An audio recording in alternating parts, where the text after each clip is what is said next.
Le tuto d'aujourd'hui concerne le camion. Alors je m'en serais passé, encore une fois, et vous allez comprendre pourquoi.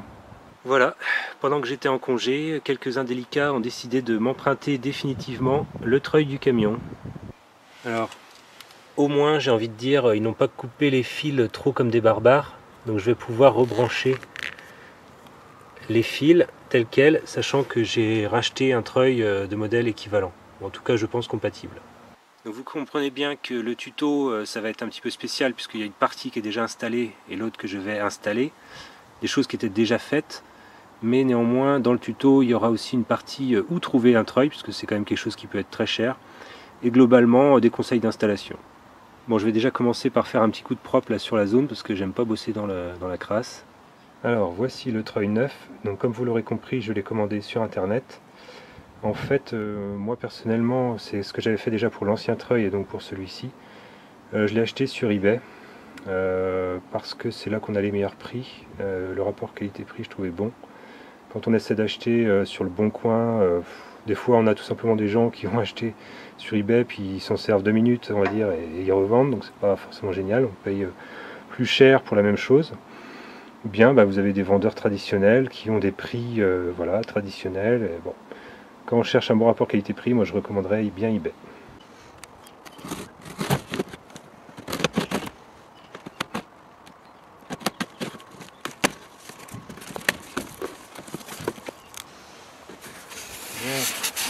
Le styrène un peu morflé, en même temps il est là pour ça. Alors en fait l'envoi du treuil était séparé en 2 colis, j'ai reçu le deuxième le lendemain.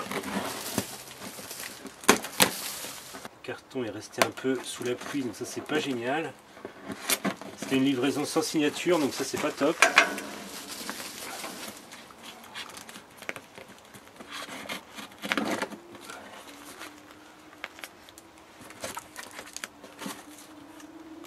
Voilà donc le contenu du reste du colis.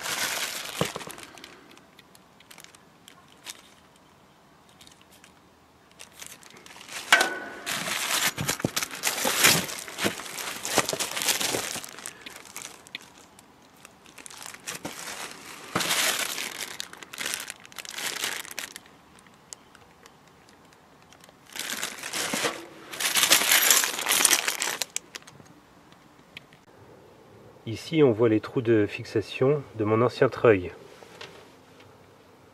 Je vais simplement vérifier avec un mètre ruban que les distances correspondent bien. Pour vous, dans le cas d'une nouvelle mise en place, vous pouvez mettre au centre du plateau, vous prenez un mètre ruban, ou bien une autre solution que j'ai vue sur des dépanneuses, on le met en fait en travers comme ça, qui déroule comme ça, et avec un renvoi, une espèce de poulie avec un renvoi qui peut ramener le câble dans cette direction. Ça permet en fait d'éviter de perdre toute la place qui est prise par le treuil pour pouvoir en fait tirer vraiment jusque ici quoi. Sinon avec le treuil qui est là, avec les rouleaux qui sont ici, on peut tirer jusque là. Bon, ça peut être embêtant, moi je préfère quand même que le treuil tire en direct, tout droit. Alors ça y est, je viens de prendre mes mesures. Bon, je pense que j'ai de la chance, les dimensions ont l'air de bien correspondre avec ce que j'ai au niveau de mon plateau. Bon, il faut dire que je pense qu'au niveau des usines, tout ça est fabriqué en Chine, je pense. Au niveau des usines, c'est toujours un peu la même chose, c'est toujours le même châssis. Je pense pas qu'ils réinventent l'eau tiède à chaque fois. Et puis j'ai pris un modèle qui semblait ressembler à celui que j'avais. Donc voilà, donc je suis bien tombé. Je n'aurai pas de trou à percer, sachant que bon là c'est du métal assez épais. Ça garantit aussi la solidité, donc c'est assez pénible à trouver. Il faut avoir vraiment de très bonnes mèches. Alors au niveau visserie, voilà comment ça se passe. Il y a un écrou carré qu'on insère ici. Et en fait la vis, donc bien sûr ici il y a le plateau, la vis va venir se fixer comme ça. Ça veut dire que je vais visser par en dessous le plateau. Bon, je me souviens que j'avais fait cette manip là avec le treuil précédent, c'est vrai que c'est pas très pratique, surtout quand il faut tomber pile pile en face. Alors éventuellement faites-vous aider par un collègue au-dessus qui peut un peu bouger l'écrou. Alors équipez les vis avec les rondelles fournies. Donc très important, utilisez un assistant très compétent. Donut? C'est bien. Alors de mémoire et donc d'expérience, je me souviens qu'avant de fixer le treuil, c'est plus facile de brancher directement le moins batterie et ce petit fil là au cul de ça, du moteur. C'est pas au cul en fait, c'est en dessous. C'est-à-dire qu'après c'est toujours possible de visser, dévisser, mais c'est beaucoup moins accessible, on voit pas trop ce qu'on fait. Voilà, donc on visse ça. Bon, en l'occurrence chez moi c'était du 14. Je suis allé par en dessous le plateau, j'ai positionné ma première vis. Je ne sais pas si vous allez la voir. En tout cas, maintenant mon treuil est tenu par une vis. Alors évidemment, je n'ai pas serré du tout pour avoir encore du jeu, de la marge de manœuvre. Maintenant, je vais essayer d'en mettre une deuxième. Voilà, les 4 vis sont en position. Donc là, j'ai bien souqué, bien fort. Chacune leur tour, évidemment. Ne serrez pas une à fond et puis après les autres. Serrez les vis tour à tour. Chacune leur tour, progressivement. Voilà, avec un peu de patience. À la fin, faites un dernier tour de toutes les vis pour un bon serrage vraiment à fond. Et profitez que vous êtes là pour faire une inspection des sous-bassements du camion, le châssis, les trains roulants, etc. etc. Ça mange pas de pain. Bon là, il y a de la rouille superficielle un peu partout. Là, j'ai un peu de corrosion sur le longeron, il va falloir que je fasse attention, je pense. Voilà, donc le treuil maintenant est fixé au châssis. Alors là, notez que j'ai mis la petite manette vers le bas pour pouvoir tirer le câble à la main. Pour en fait tout simplement pouvoir accéder plus facilement au logement pour mettre les écrous. Alors par défaut, voici comment se passe la partie électronique. Donc, il y a des supports ici qui permettent d'accrocher le boîtier comme ça. Après, bien sûr, on prend le rouge, on le branche sur le plot rouge, le noir sur le plot noir et le jaune sur le plot jaune. Ensuite, ça va au plus batterie. Et il y a un autre câble qui est fourni dans le kit, qui est aussi qui prend par en dessous le moteur, qu'on a déjà vu tout à l'heure, et qui va au moins batterie. Alors en l'occurrence, ce boîtier là, j'en ai pas réellement besoin. Moi je vais réutiliser l'installation. Alors moi j'avais choisi de placer le boîtier à l'intérieur de la cabine. C'est-à-dire que ça évitait aussi que ça prenne la flotte ici. Ça permettra ensuite de mettre un coffre, un petit coffre qui empêchera un prochain emprunt définitif, on va dire, du treuil, enfin un prochain vol quoi. Donc en gros l'électronique, moi je l'ai mise à l'intérieur de la cabine en faisant des trous carrément à travers la caisse et en passant les câbles. En tout cas, ce boîtier électronique permet l'utilisation de 2 télécommandes, une filaire, une prise comme ça, qui se branche dans le côté, ou bien une sans fil. Et là, bon, il y a un émetteur, récepteur dans le... plutôt un récepteur ici d'ailleurs, un émetteur dans la télécommande, et puis c'est bon. A noter que moi, donc dans mon installation, encore une fois, le boîtier électronique est à l'intérieur de la cabine. Ça ne pose aucun problème avec la télécommande. Je peux être à 10 mètres du camion, devant, derrière, peu importe, ça répond, il n'y a pas de souci. Alors voici mon boîtier qui est donc à l'intérieur du camion. Je l'ai démonté pour qu'on puisse mieux voir. Voilà, moi j'ai un bouton ici. Quand je l'envoie à droite, le contrôle est par la télécommande sans fil. Quand je l'envoie à gauche, la télécommande est filaire. Quand je suis à 0, je n'ai aucun contrôle. Donc là on retrouve la prise pour brancher la télécommande filaire. Voilà, et ça reste à l'intérieur, bien à l'abri. C'est bizarre, je ne retrouve pas cet interrupteur ici. Alors à noter que du coup moi je vais utiliser mon électronique on va dire d'occasion, parce que j'aimais bien pouvoir moi mettre à 0 le boîtier, parce que j'ai déjà remarqué dans de très rares cas des commandes fantômes un petit peu, c'est à dire que moi je n'agissais pas sur la télécommande sans fil, sachant que j'ai pratiquement jamais utilisé la filaire, donc j'étais en mode sans fil. Et par moment j'ai eu des coups dans le treuil, genre il a reçu un ordre que je ne lui ai pas envoyé. Alors ça peut être peut-être un ordre qui a été envoyé par n'importe quoi qui fonctionne sans fil au moment où j'étais en ville ou des trucs comme ça, je sais pas. C'est bizarre. Donc moi j'ai pas envie que ça se déclenche pendant que je suis en train de rouler ou quoi que ce soit, même si évidemment tout est sanglé. Mais donc voilà, je préfère comme sécurité moi qu'on puisse mettre à 0 le treuil. Alors si vous n'avez pas ce bouton non plus, à la rigueur, il faudrait faire un relais au niveau du plus batterie, un truc qui puisse permettre de vraiment couper l'alimentation, ou bien un coupe batterie, la type anti-vol de voiture, là, sur le plus batterie, ou sur le moins batterie d'ailleurs, peu importe, du moment qu'il a une des 2 connectiques qui lui manque, il ne pourra pas alimenter le moteur du treuil. Bon, du coup ici c'est plutôt simple, hein. Il faut que je branche les bonnes couleurs.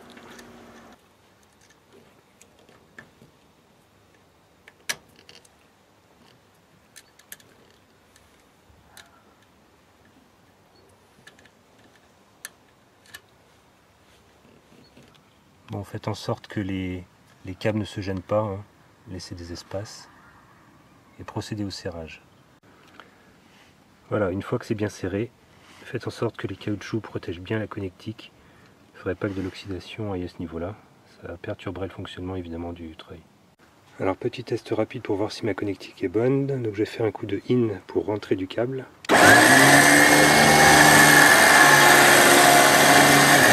Ça fonctionne. Bon, sachant que là évidemment il faut faire attention à l'enroulement du câble, hein. Le mieux c'est quand le câble est sous tension, sinon il s'enroule mal. S'il s'enroule mal, il se met de travers, c'est à moitié dangereux, donc il faut faire attention. Bon, il nous reste à positionner le crochet au bout du câble, ça peut servir.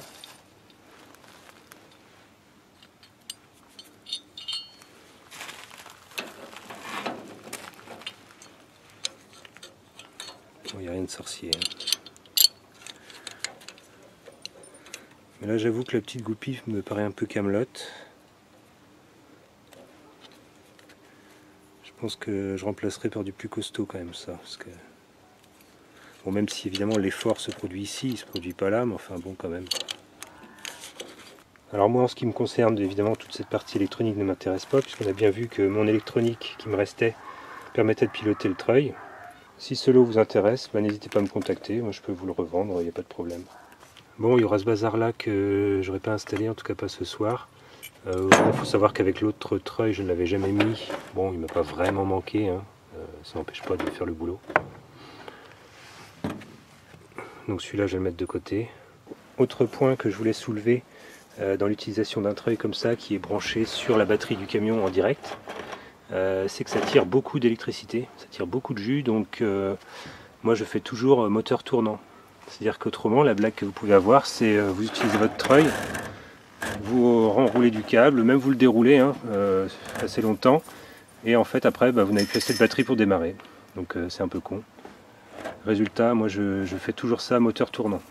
Et encore une fois, quand vous enroulez du câble, veillez à ce que le câble soit en tension, quitte à le tenir à la main, alors avec des gants, pour qu'il s'enroule correctement dans son logement.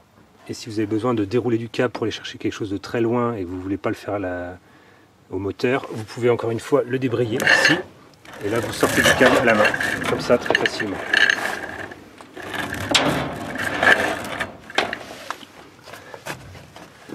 Alors ici, on aperçoit en fait comment est fixé le câble sur son tambour. Donc il faut faire attention que ça reste bien fixé, sinon ça peut faire des trucs dangereux aussi, hein. Si tout ça se met à se desserrer, le câble se barre, je vous laisse imaginer la suite. Bon, je sais que certains en raffolent, donc je vais démarrer le gros pépère.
Bon, c'est pas le meilleur enroulage de câble de l'histoire de l'humanité, mais c'est pas grave, ça ira.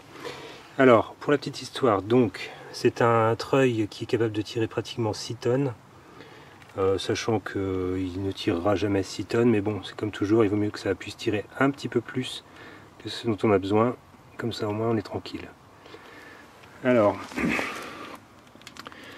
autre info importante, donc ce treuil, moi je l'ai acheté sur eBay pour 220 € livré.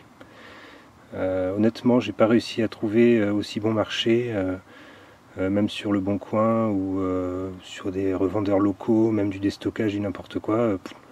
Impossible de trouver un prix comme ça. Donc après, bon, c'est vous qui voyez. Hein, voilà. Je pense quand même qu'on retrouve ces treuils-là, même chez des revendeurs pros. Enfin, on les retrouve un peu partout. Donc autant les prendre directement à la source. Alors étant donné que mon treuil précédent a été volé, vous imaginez bien que là je vais prendre des mesures. Donc avec un collègue, on va construire en fait un caisson qui va fermer à cadenas, etc. Enfin même soudé, ou je ne sais pas exactement comment on va faire encore, mais on va faire un truc qui va permettre de protéger des intempéries et qui va aussi empêcher le vol. Sachant que là, en fait, jusqu'ici, je mettais simplement un truc dessus, une petite bâche, enfin bon, bref. Et sachant qu'il n'y avait rien sur les écrous, donc c'est vrai que j'ai peut-être un peu cherché la merde aussi. Mais... Donc voilà, je me suis fait avoir une fois, je ne me ferai pas avoir deux fois. Et donc cette histoire de coffre fera l'objet d'une autre vidéo.